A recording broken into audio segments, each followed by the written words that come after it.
in Scotland and climbing. They had absolutely no money. And he said one of his mates came off, and that when they were recovering the body at the bottom of the face, that these two guys got into a fist fight over who would have his boots, because they, a pair of boots cost a lot of money, Right. and they started fighting over it. Who was going to have this guy's boots? Divvying up the equipment. Nobody else wanted it. They weren't going to throw it away. Pitons and good quality ropes and all the man's equipment. He was dead. He wasn't going to need it any longer. And a lot of them died. A lot of them had died. And as I sit here, one of the last of these people that's left is Davy Agnew, alive and well and living in Jackson, near Jackson Hole. And he was a truly wonderful, interesting man. And I was telling John about this. He would sit at the bar sometimes when it was quiet, and he would break into these Scottish ballads and start singing in this beautiful, rich, honey voice. And everybody sort of go, hey, what's going on? And then Alan Rankin once said, you listen to this guy. He's going to sing some folk songs. Because there was a lot of people like Don Mackler were playing guitars. There was a lot of guitars and sing-alongs there around the bar, because there was no TV. We'd listen to the news on the radio a lot. But when somebody like Davy Agnew felt like ripping into some Scottish ballads, everybody went, it was quite hushed and quiet, and we'd listen to probably the best rendition of Danny Boy that I've ever heard. But there was no TV. A lot of drinking. And so did you have a stack of long playing records behind the bar that you put? We actually had a tape. A tape, and I've given Alan a copy of, I think, of a tape that could be part of what we played behind the bar. But yeah, that was the tape recorder we used. Right. Yeah, I actually had a gramophone, battery operated, that I had up in Chalet 1771. And listened to quite a lot of Joan Baez. I really liked Joan Baez. Bob Dylan was coming on stream big time. But there was some of the music. I can remember when I first heard the Beach Boys song Good Vibrations. That was very popular on the dance floor. And I was in Hydra. And I suppose it was 1966 when the Rolling Stones' big hit Satisfaction came out. I can remember where I was when I first heard it. And I noticed that you wrote in your copy of Jeff Connor's book that Dougal's favourite song to dance to was The Kinks' Dedicated Follower of Fashion. That's right. That's right. And I can remember he used to wear a purple sort of a flowing shirt, and he sort of had a particular style of dancing. And I don't think I ever saw Mick Burke on the dance floor. I don't think I ever saw Don Willens or Davy Agnew, or Ellie Moriarty. But Dougal, he enjoyed dancing with the different girls. Usually when Annie was not around, the girl he married. Yeah, but yeah, there was usually a tape playing on the bar, but when it was full on, there was no point in playing any music because it was all people leaning over the bar 3 deep with pints in each hand. I'm next, me, come on, Mike. Well, down on the left were the climbers. What time did you close the bar at? We had, I believe, it was a 24-hour license. It never went that long, but we were usually closing down about 2 or 3 o'clock, and because the jukebox was downstairs and there was a place called St. Agnes next door, and they complained if the jukebox was on too loud. It was a bunch of nuns in St. Agnes, so we couldn't go too loud, but I believe with the license, because we were a private club, we could go all night if we wanted. When Tom Molander got married, we went all night, and Alan Rankin just said, "Let's go ski the Valley Blanc." And I was with some girl, and I never made it. But Alan and a group of people went over and for Tom's stag party, and they skied the Valley Blanc. When I was there at the reunion, I got talking to two Swiss girls that came along to the party they had at the Vag. Yeah. And they were telling me that when they were teenagers, that's what they liked to do, is sneak into the Vag and try and fraternise with the climbers and the other people that were travelling through, because it was a very exciting thing for them to do that as teenagers. Do you remember some of that? Or? Yes, there was a girl called Evelyn. She was active. There was not a lot of fraternisation among the people in the village, and there was a time when up at L'Horizon, the land where Profondeur restaurant was, and down below was another one called the L'Horizon. That was owned by a man called Pierre Barou.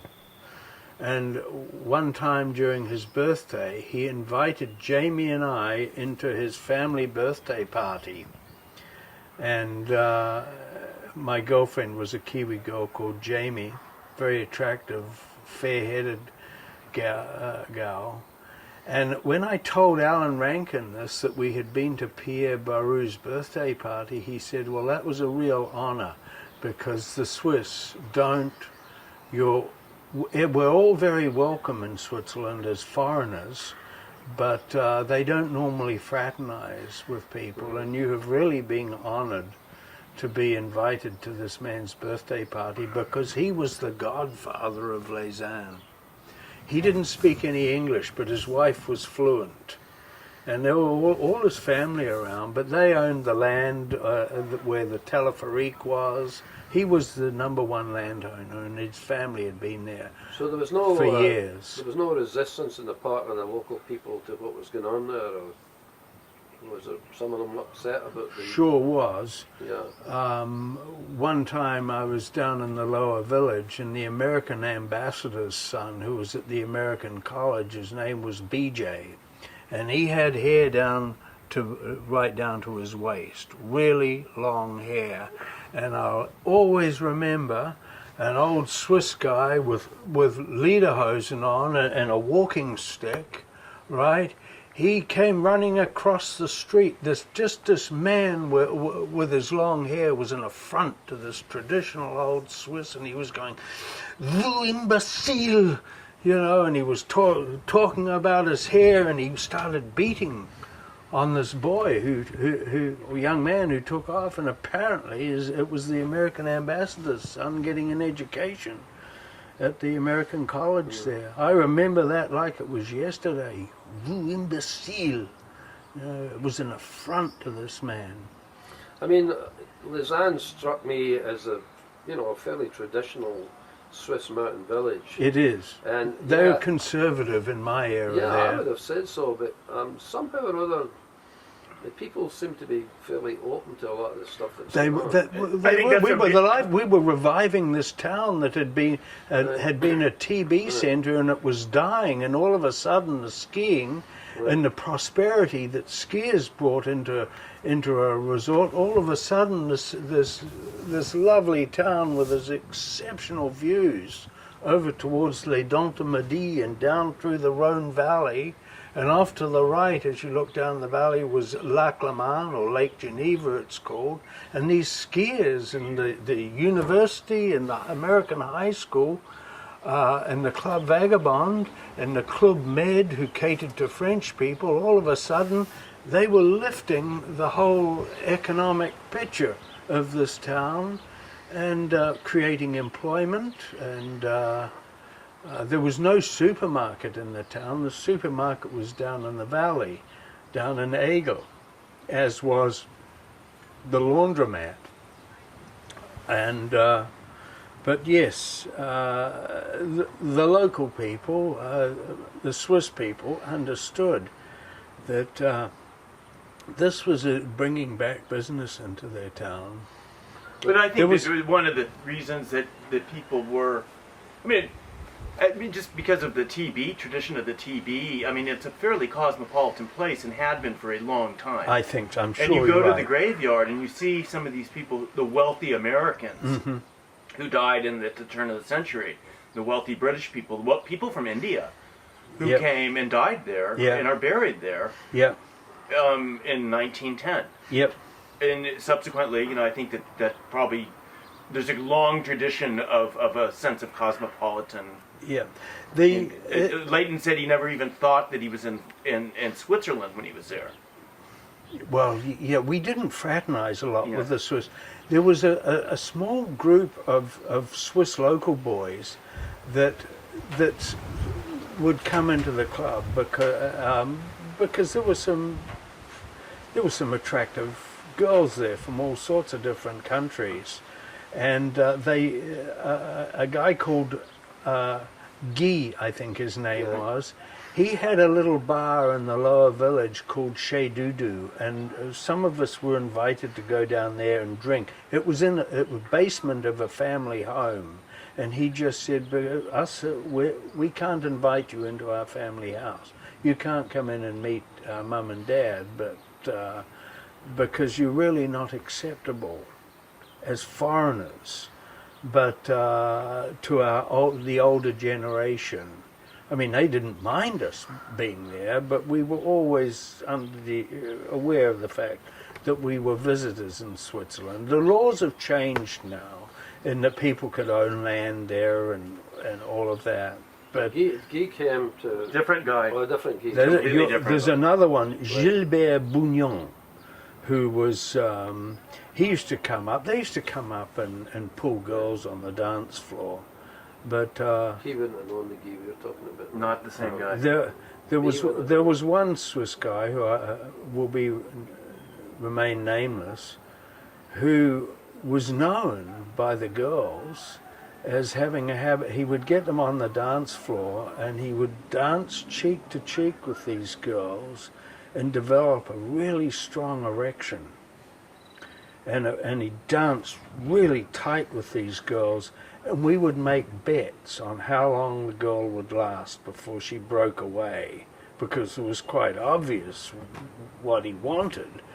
And we would make bets, and the girls were particularly interested, who danced with him and knew that this guy's habit of dancing cheek to cheek with a full-on woody.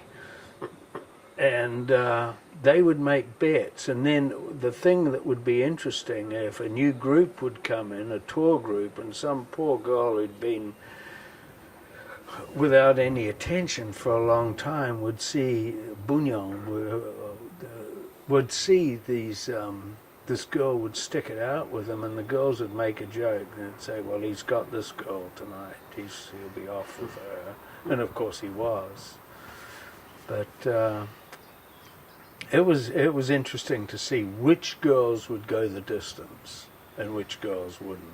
Most of them rejected the close embrace, but there were some, and so he had a degree of success with these different girls.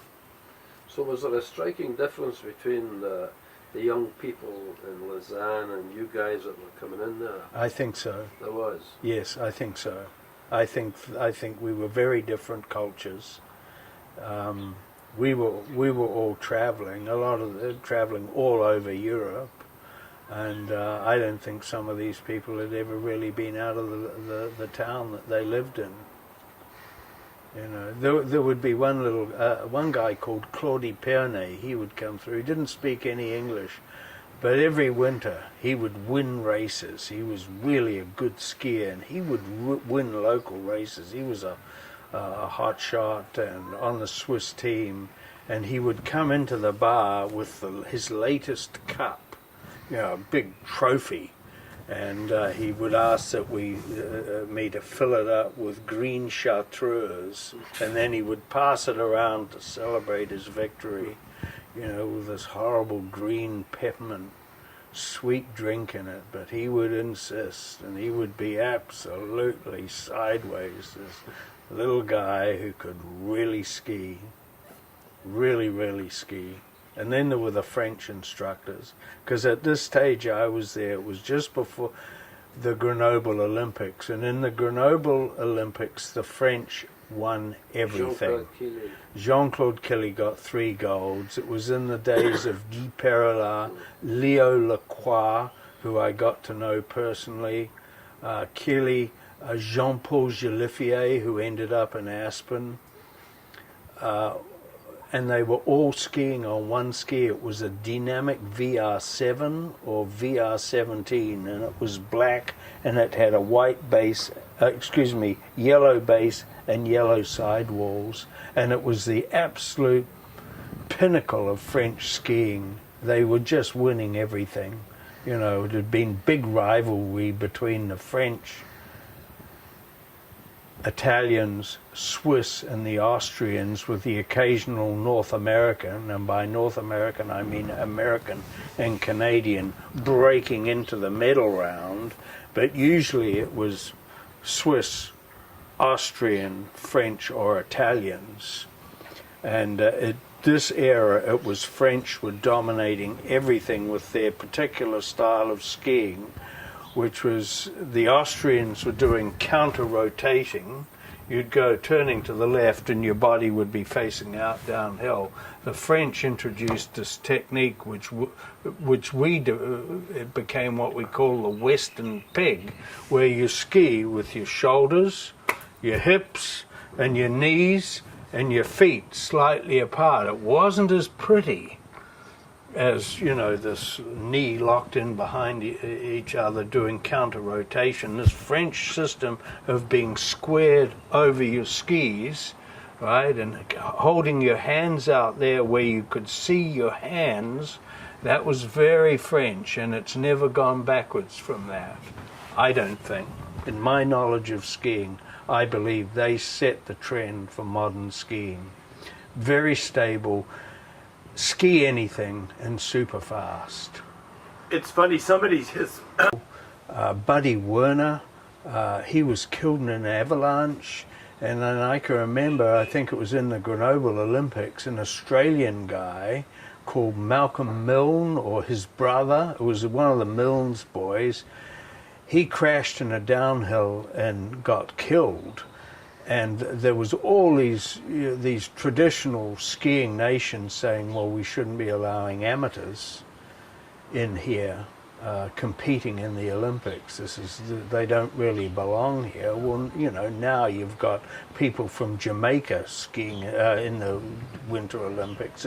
It's all changed, but what these people didn't realize that this Milne boy had spent half his life in Switzerland or Austria. When I grew up skiing, Andre Hefty from Lausanne, he designed the ski resort on Mount Ruapehu, the 2-row ski fields. He had been the coach of the Swiss ski team. He was a Lausanne local, and he was bringing the Swiss ski team out to New Zealand for what he called dry snow training. You could ski on the glaciers of Europe in spring snow or summer conditions, but it wasn't the same as skiing in winter type hardpack. And he started bringing the Swiss team down to New Zealand and doing exchanges where the New Zealand top skiers would ski with the Swiss. And when I came back to New Zealand, when I knew Hefty, it was 1965-66. He had a little ski shop in the village, and he's well known. His family's still there, I think. Mm-hmm. One of his boys died. But Andre, I'd come back, it was 1982, and I'd been living in Aspen and Colorado and all over the western United States. And I came back and I went to this little town of Ohakuni where they had built a ski resort, and it was designed by Andreas Hefty. And I go into the town and there was a little chalet there. It was called the Swiss Chalet, serving cheese fondue and stuff. And I went in and I started looking around. It was off season, there were no people there. And who's there? But it was Andre Hefty. He goes, "Hey, Mike!" And he remembered me. but that was one of his skills, was he remembered people from way back. And I kept in touch with him. His first marriage had come unstuck, and he had moved to New Zealand. And I said, what on earth is a man like you living in an asshole place like this? Because it has terrible winters. The skiing's not that good. It is skiing, but really rainy winters. I said, what does a man like you end up in a place like this? And he said to me, Mike, I love it. I love New Zealand. And he got married, and he ended up in a place called Wanganui. And I believe he has a child here, and I tried to trace them, because he really was like so many of these people who'd been at the absolute top of his profession, and then he didn't move on from that, and I believe he died a rather poor man. But when I knew him, he was coach and general manager of the Swiss ski team. I mean, how high can you go in the ski industry? He was instrumental in helping Solomon design their boot. It was before Solomon came out with the ski, but I mean, he was a big wig when I knew him. So was he the founder of the store in Lausanne? Or? Yes, he was. He was the founder. Yes, he was. There were two ski shops. One was FD Sports, founded still by there. Andreas Still Hefti. His son runs it. Yeah, and the other was Vicelli Sports, Albino Vicelli. Well, we discovered that there was a very close relationship financially between the Hefties Yes. and the Rankins. Yeah. They had a partnership, Okay. and he at times helped keep the club afloat. Yeah. And then really invested heavily. He invested his son Yeah. invested heavily into the club with the Smiths, but it was all done under the table. Yeah. Okay. It was illegal what they were doing. Yeah, a lot of it was. And I mean, but at the reunion, when they honored everybody who had thrown money at the thing, yeah. this last big party that was up at the top of the ski area, Yeah. big dinner, big cake that they had the Vagabond guy Yeah. on. All the owners who were alive and who were there, got up and said a few words, including Andre Hefty. Wow. And so everybody was like, "Wow!" Nobody knew. During my time there, they had expanded into, I believe, Bev Clark was one of the people who injected cash into the club. He seemed to have quite a lot of it, and a guy called Dave Johnson, a Canadian, who was quite close to Alan Rankin, did what they call the money run to London. And I remember when he came back, and it was literally with a suitcase full of money. There was all sorts of regulations about moving money around the world, and it was in the era when people did it with gold bullion. And gold bullion was very popular in Switzerland. It's very popular all over the world now as a form of currency. There's monetary controls in Let those him days. talk.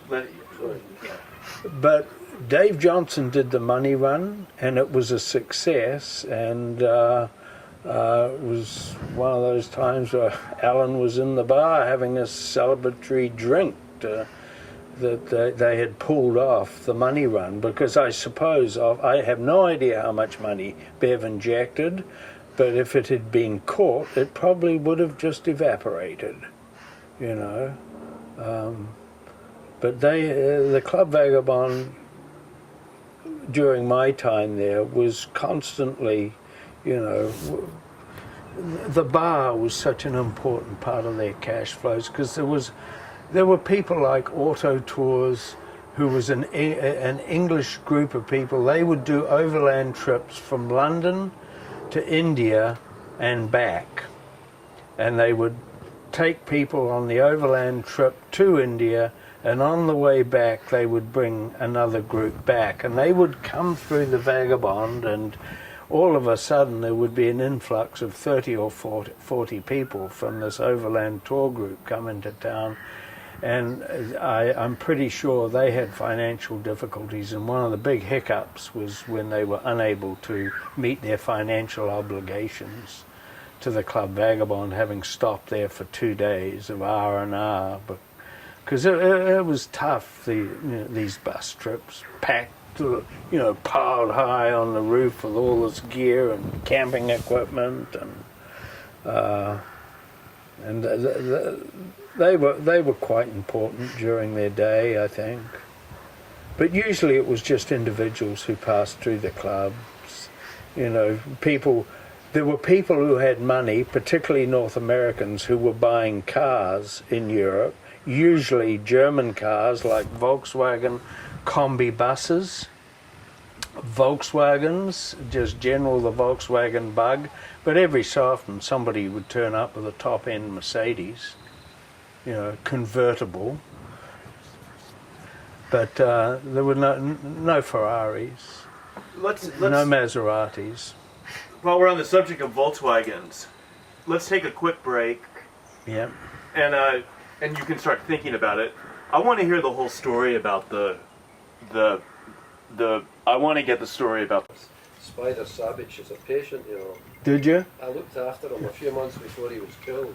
Wow. Because they used to have pro-am races at the ski resort I work at. Did you do his knees? Well, I did look at his knee, but the main reason he came to see me was because he had a dose of the clap. Oh, fuck. He wanted some Fuck, he was a nice guy. He was a lovely guy. He sat on a table. He sat on a table in this house I shared with Steve Crockett and Gary Phillips. I don't think Gary was there. And he rolled his pants up, or maybe he had shorts, and he showed us his knees, and his knees had zippers all over them, and he actually dislocated his whole leg and pulled it sideways and said, that's why I had to quit ski racing. Yeah, I'd never seen it. So when you arrived, there was no drug use? Absolutely none. Just a lot of drinking? It was alcohol. Uh-huh. The pot had not arrived on the scene. There was an LSD scene in London, but I've heard that it was a drug haven, but it sure wasn't in my time. And then one day, an American couple came through, and they had a bag of pot, stem and all, what we would call ditchweed today, absolute rubbish, and they didn't want to travel with it, and they asked me if I could, if I wanted it, and I said I didn't have any money to buy it, and they said, no, we just don't want to travel with it, can you use it? And that would have been about 66, so I took it off their hands, and I ended up selling most of it to a couple of supervisors at the American College, and that's what I used to buy my season pass with. But then after a summer, a guy and I became friends, and he was there on the bar for about 6 weeks, and he took off. He wanted to go to Israel, he wanted to see the Arabic world, and he ended up working in a copper mine. I'm not sure if the copper mine was in Israel or Lebanon. I think it was Israel. And every paycheck he would go across to Lebanon and he would buy a bar, like a big chocolate bar of red Lebanese hash. And that was stuck into the rear fender of a Volkswagen variant it was. And it came through that hashish came back through Aspirin, and he was only there briefly, but he left me with a whole bunch of it, and that's when the smoke started. When a small select group of us, including the climbers, we were consuming hashish. Davy Agnew, he didn't smoke. I never saw him smoke in my life, but he used to sometimes eat a little bloody, a thumbnail size piece of hash, and he would eat it, and usually he would start singing about an hour later. So we always made sure that he had a little piece of this hash, but that hashish ended up it came through the VAG, and I was staying in Egon Mertz's chalet up above the Vagabond. If you go up the road from the VAG, I think it was the second or third on the left, and he arrived late one night, and he needed some paraffin wax to make that hashish have no aroma or smell, and we ended up dipping each of these blocks. It was 10 or 12 kilos of it, may have been more, dipping each block into a pot full of paraffin wax. We dipped it in twice and then wrapped it in tin foil and put it back in the vehicle, and then he and I took that vehicle to Mainz and then on to Hamburg, where we put it on a ship, and I returned to the Vagabond. But and then soon after that, I departed the Vagabond about 6 months after that. But I believe there was quite a lot of pot starting to turn up around Lausanne at that time. It Were becoming popular. The psychedelics were popular. There was no coke or anything like that in my time. Smack was always, heroin was always all over Europe, but it never came to the Vagabond. I'd be confident that it was just that early bag of marijuana that came through, and then the hash. But apart from that, that place was clean. It was juice. We were boozers. Everybody was drinking beer and wine. We didn't have money for spirits. Nobody drank mixed drinks at the bar. I don't think I ever served a gin and tonic in all my time there, or a few rum and cokes. But very few people were drinking. Some people would have, I think it was a rusty nail, which was a vodka and Tia Maria mixed together, but 90% of what we were selling was beer and wine. White wine was fondant or Dole, and then the red wine was this rubbish called Van der Table that was unpalatable. Okay. That's such a He needs to tell that himself. Okay. But he did dish out the Book of Mormon, and I can remember saying, "What the fuck are you doing?" He said, "Well, this is better than having my nuts shot off in Vietnam. I'm here on a mission." Court was not religious, but his mother and father were died in the war Mormons. I was working with Hexel, and when he and Kit teamed up, she was working at the Gold Miner's Daughter, or the Powder Hound up in Alta, and Court was on ski patrol in Alta. He'd been on and off the ski patrol for years. But Well, let's talk about some of your friends. I think that's really important. One thing that the film, I think, really, it's going to be a lot about this sort of lifelong friendship stuff. yes, yeah.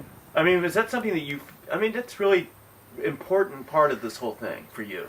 Yes. You met some of your best friends there. Yeah, one of the things that I really benefited from the VAG was the friendship and the importance of international friendship. And it's led me to this situation that I'm in this part of my life now, where I have a nice house, but I have 3 spare bedrooms, and we host international students from all over the world, particularly Asia, Korea, Japan, China, Taiwan, Vietnam. We've had people from these parts of the world. We have Swiss, we have French, we've had Germans, Tahitians.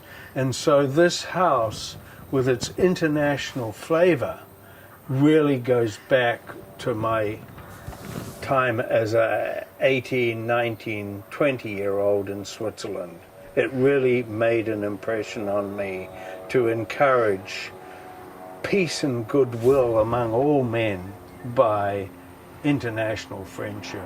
I just happen to be able to do it as a slight business here. No, we're going to have to do that For lunch, because I think you bought some smoked fish or something. Yeah, we did. Yeah, I mean, there's plenty of food here. I haven't got any beer around it. That's good. I did that beer I had at lunch yesterday was a big mistake. Was it? Yeah. Does it affect you like that? Oh, do you yeah, think? yeah. Fuck, I wonder if you've got to go the same route as me and I think quit. I'm probably going to. It was the most important period in my life. All of a sudden I was starting to see clearly. You know, a girlfriend commented on Facebook. She said, "I always remember you in Aspen as being really grumpy." And I said, "Well, so would have you been if you had the hangovers I suffered from." She was a beautiful girl. Boy, I've been lucky. Some of the women that have passed through my life, most of them much smarter than me, but really, really wonderful people. So let's just do that whole bit over again. So the international travel, international friendships, and where you are now.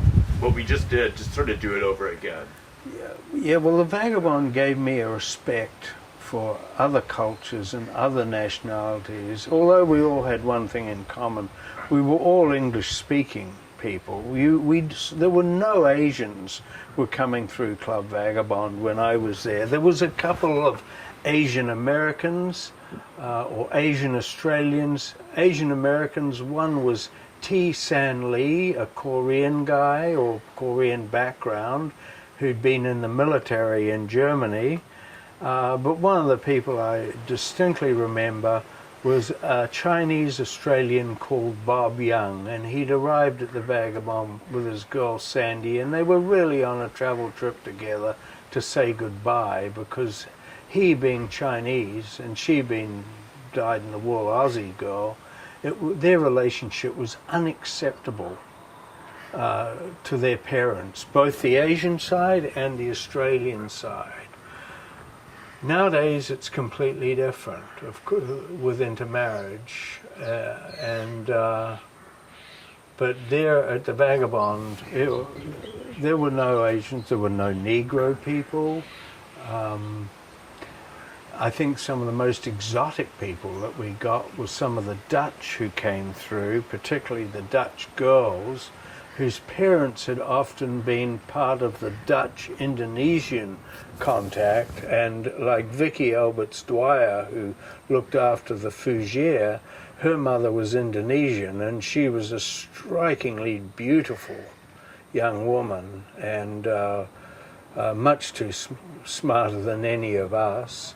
We had a German girl, she came through, she was Pauline Buck. I've stayed in touch with her. In fact, both her sons have stayed in this house. So this international contact thing, I've realized the importance of it and how it's helped my life develop the way it has, to where I'm in a mixed marriage. My wife is an Asian girl, and we host these international students, and we actually have a Swiss girl with us at the moment who was born in the Cameroons, and she's as black can be, and a beautiful girl, but she's Swiss.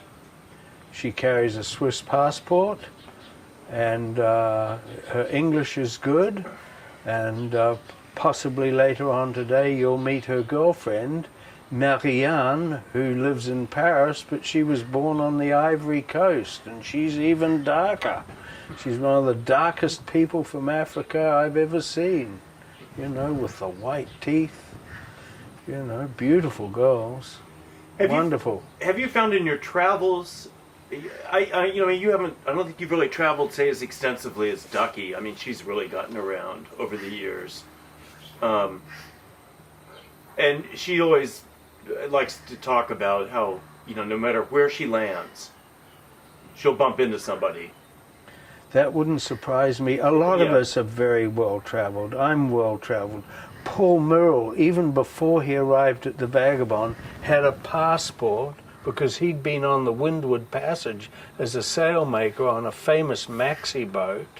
And Paul had a passport that when he opened it out, it would keep folding out into a concertina with stamps from all sorts of places you'd never heard of. But I think, Ducky would be well-travelled. Gary Phillips is really well-travelled, but I'm really well-travelled too. I mean, I've been in Panama 6 times, Hong Kong 8 times, North America 20 times, and I lived there. In Europe, I'm well travelled everywhere, and I've been to places that some people have never been. But that's the way the vagabond people were. Some of us never lost the bug for the yen for travel and meeting different cultures and the excitement of new food, exotic foods, different things, different people, different cultures, different religions. It gives you a respect and an understanding of your fellow men, and that we're really just one big tribe, and we need to stop all the squabbling with each other about things that are totally unimportant and get on with making sure that everybody in the world has got fresh drinking water on their tables and a decent square meal. People are hungry everywhere while people are living on yachts that cost $300 million. It's not the way we're meant to be. We're meant to have more empathy towards the hardships some of our fellow men endured. I mean, you take a look at women in Western culture, like I'm talking about North American women, Australian women, European women, who have everything, and yet it doesn't seem to be enough. And yet I know people who are from Asia who grew up without running water, without a washing machine, with a huge family, and they're happy. They're content, they're cheerful. But then there's these other people who have everything who are just miserable because they never have enough. Their husbands buy them a brand new Porsche Cabriolet and it's the wrong bloody colour. And that's not just women who suffer in this, it's men also. It's a problem with modern society. That was perfect. I see my old roommate from Switzerland has arrived. My friend Court Richard is visiting from far away Montana. In 1965, he and I shared a room together at the Club Vagabond with Tom Bolander, who made this movie called One Left Skier. And Court now lives in Montana. We've maintained our friendship and contact right over the years. One of his oldest boy, who lives in Alta, he's been here. And Courtney now lives in a part of Montana where there isn't a traffic light for 36 miles from his house. That's and he's not a prepper. He lives in a modern world, but he just likes to live in a place where there's no traffic lights and no problems. So I hope that our documentary maker here, Alan Hill, is going to give Court a bit of time behind where I'm sitting here. I'm going to start us going, Court, because I know what I'm going to say. I have no friggin' clue. You will. You'll get into it. It's totally painless, but I'm pretty sure I know how to introduce us both together here. I'm just hoping the technician's got his shit together. My shit's together. Go, guys. All right. Well, it's really interesting that I'm sitting here. It's nearly 50 years since I saw my pal Court Richards, or not, since I first met him, and we shared a room in the Club Vagabond, Switzerland, with a Californian called Tom Bolander. And when I first met Court, he was from Salt Lake City, and he wasn't real keen to go off to be drafted into the U.S. military. Jesus. And he was in Switzerland skiing and climbing, but he was also handing out the Book of Mormon. Yeah, Am I allowed right, to say that? Right, in your wildest You friggin' were, dream. and you said to me, no, he was. You said that this is much better being on a mission for the Mormon Church than getting your balls shot off in Vietnam. Yeah, and if you've ever heard a line of bullshit, this is it. I could be wrong on that. You're way off base on that. My mission was to drink as much beer and get laid as often as possible. Okay. Well, I try to be accurate, but he was the first guy from Salt Lake City I ever met, and he certainly Even if he was dishing out the Book of Mormon, he certainly was much more interested in patronizing the bar and drinking all this wonderful Swiss beer. And Beauregard. Beauregard beer, yes. Yesterday was a very good day. Is there anything particular you remember about Beauregard? Just that it was probably the cheapest beer I'd ever drunk. So Yeah. what can I say? You know, I remember it made me fart. well, lots of people claimed that. But I do remember Mick Burke sitting out there on the sun porch, drinking beer in the evening, the sun was down, and how he used to steal your beer if you set it down. Wow. Going out and pissing in a bottle and putting it in the snow to cool it, and then bringing it back in and setting it down and going off to the can. And Mick coming back, and Mick's just, Jesus Christ, what is this? Somebody pissed in a bottle, and it was true.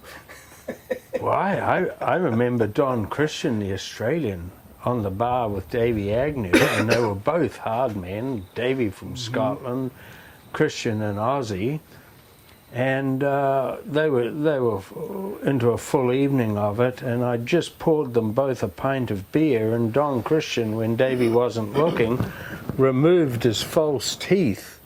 Don Christian removed his front teeth. He'd had all his teeth knocked out in a bar brawl, and he removed his teeth and he just dropped them into Davy's pint of beer, and Davy, he sort of looked at it, and everybody was going, oh, look out, this is going to explode, here's trouble, there's going to be a terrible brawl. But Davy just looked at these false teeth sitting in his freshly poured beer, and he picked it up and he drank it and put it down and just said, I'll have another one, please, Mike. That was it, with a big grin on his face, with Christian there with no teeth in. Unforgettable. I do remember the bar. I remember getting Duckworth to come up and hang around on the bar. And That'd be Rosemary Duckworth. She wasn't very impressed with that. Oh, when we used to measure a girl's breasts on the bar, we'd ask them to sit forward with their chest on the bar, and then we would. There was a place where they had the record, and an Australian girl called Robin had the whole thing beat. She was way over, the second place. She must have been about 44 double D or something. Yeah. But yeah, Ducky was rather conservative, and it used to infuriate her.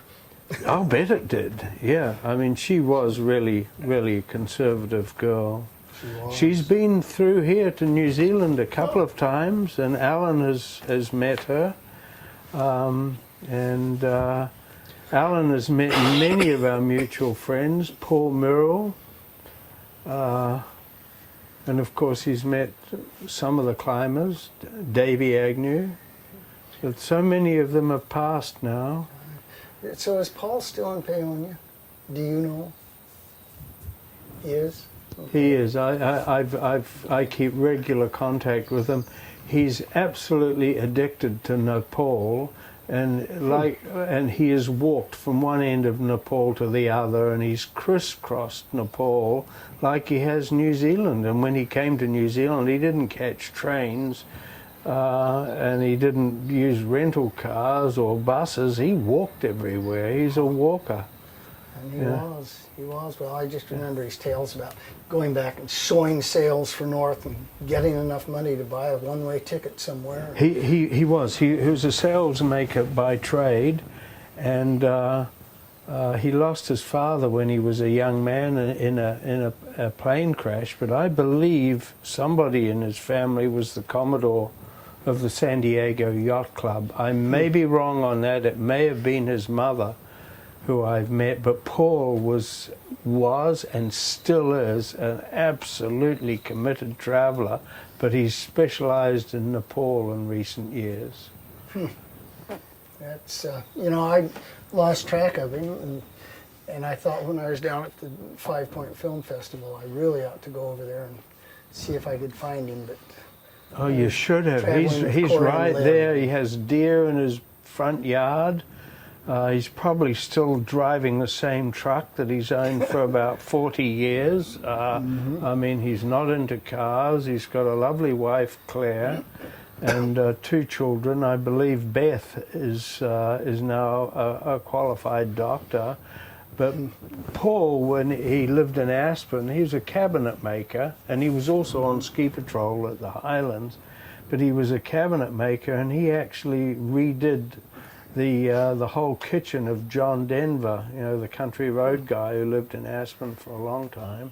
He redid their kitchen, which was a pretty interesting situation, because the job, he told me, it was the most difficult job he'd ever done. It was like building the interior of a yacht, and everything he had to measure 3 or 4 times, and it was done in the most beautiful wood, really beautiful wood, and it took him ages.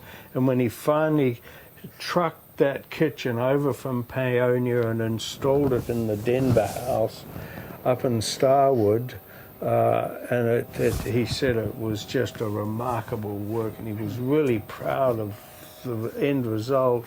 And he said John Denver's wife came in, Annie, and she took one look at it, and she just said, "I hate it, take it out, throw it away." And he was paid for it, of course, but it was one of those situations where he said it was that was the end of his carpentry effort. He said he didn't do much more after that, and he actually became worked as a blacksmith. He didn't need to work, I don't think, but he'd always worked. But he's still out there. He's probably in Nepal right now, for all I know. It's about Just the right time. loves it. Loves it. That kitchen, I gotta turn this off. There. Well, I knew I wanted to be get through Chamonix and at least have a good look at the countryside. And I really wanted to climb, but I did more drinking than climbing. And somehow, living out in Snell's Field, got hooked up and dragged over to the Vag. And This was made by with that, ended up finding the job in the Vagabond and just staying on, foul mouth and all, and being asked to leave one time for a couple of weeks because I'd offended too many guests with too foul a mouth. But you know, it is what it is. And So you arrived with the intention of climbing, right? Yep. Yeah. And you know, while I was there, George Lowe came over, and he did. Wait. That summer, he did the Bonatti Ridge, and he dragged my sorry ass up the south face of the Midi, and went out with Ginger Warburton once to Le Guy de Lame. Didn't climb much, drank a lot, had a great time working the ski shop, basically running the ski shop, the rental shop at the Vag for that winter. When George was there, he and I went up with John and Conrad Kirsch and did the Sphinx. Just, you know, a great time. Big mountains, much bigger than I thought they'd be, much scarier than I thought they'd be. And you did some climbing with Leighton? Leighton and I had forgotten most of it. The one that I really remember is that sort of northish face of the Tour de Mayenne. And we started up at one day and bivvied under it, came back down, slept on a ledge at the base of it, and then finished the climb the next day. And I just remember being mostly terrified, Leighton up there driving pins and saying, "Watch out, watch out. I'm not sure this one's good." And coming up to him at one belay spot, and he's got about 5 pins half in tied off across a horizontal crack, and I'm thinking, oh shit, I'm gonna die with this. Go gingerly. Yeah, it was just During your stay there, I mean, has it affected the way your life played out? Oh, I'm not sure how much affected the way my life played out. I came back and ended up hired on the Alta Ski Patrol and did that for 3 years full time, and then after that, weekends for a long time until we moved to Montana. But once I was back, I decided it was time to go back to school and get it finished. And then the boys at Alta said, well, we need somebody full-time for the winter, so they hired me, and Kit had cold feet one day, and I put him on my warm belly, and that was the end of her romance with her college boyfriend. And it's been just a magnificent life. Climbed very little after leaving there, and always local Little Cottonwood Canyon stuff. And you've maintained a contact with a lot of your friends that you met there.